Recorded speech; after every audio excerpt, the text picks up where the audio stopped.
Bonjour à tous et bienvenue dans cette première capsule sur les angles et triangles. Nous allons voir aujourd'hui une particularité liée aux sommes des angles dans un triangle. Alors dans un premier temps, nous allons observer quelques animations sur les angles d'un triangle, qui nous permettra d'énoncer la propriété fondamentale sur les angles d'un triangle, et nous appliquerons cette propriété dans un exercice. Allez, commençons par observer quelques animations sur les angles d'un triangle. Nous avons ici un triangle ABC, dans lequel nous marquons les angles de sommet A, B et C. Nous précisons ici que l'angle de sommet C est un angle obtus. Nous allons associer ces trois angles de manière à ce qu'ils soient adjacents. Et nous voyons qu'une fois associés, ces trois angles forment un angle plein. Observons si nous retrouvons la même chose dans un autre triangle.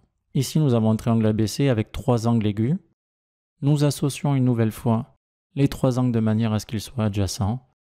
Et encore une fois associés, ces trois angles forment un angle plein. Alors voyons désormais sous le logiciel GeoGebra si ce phénomène se reproduit sur d'autres triangles. Nous avons ici un triangle ABC pour lequel nous avons marqué les trois angles et nous avons mesuré puis effectué la somme des mesures. Nous trouvons dans ce cas précis, la somme des trois mesures d'angle est égale à 180 degrés.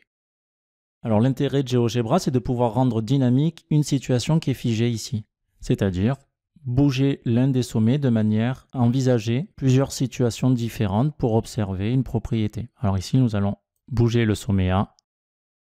Nous voyons que les trois mesures d'angle changent également, mais que la somme de ces mesures d'angle reste égale à 180 degrés. Qu'un angle soit obtus ou que les trois angles soient aigus.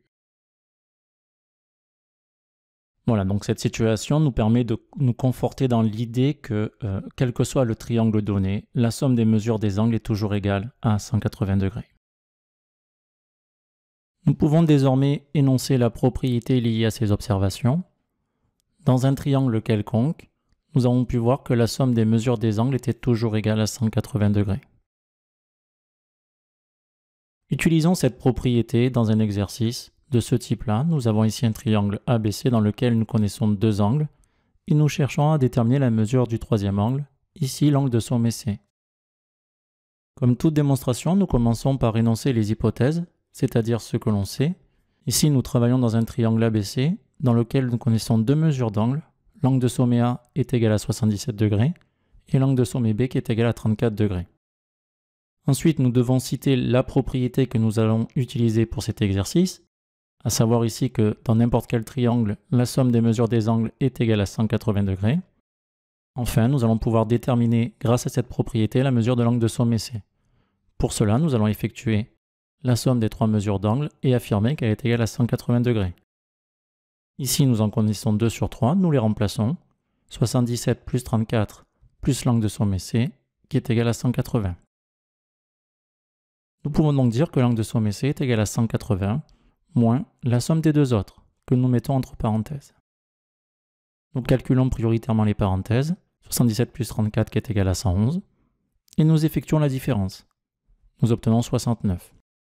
Nous pouvons donc conclure que la mesure de l'angle de sommet C est égale à 69 degrés.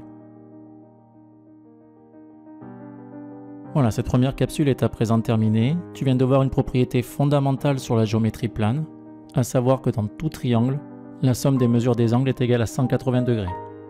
Nous verrons dans une prochaine vidéo les propriétés liées au triangle particulier. Donc je te dis à très vite pour de nouvelles capsules.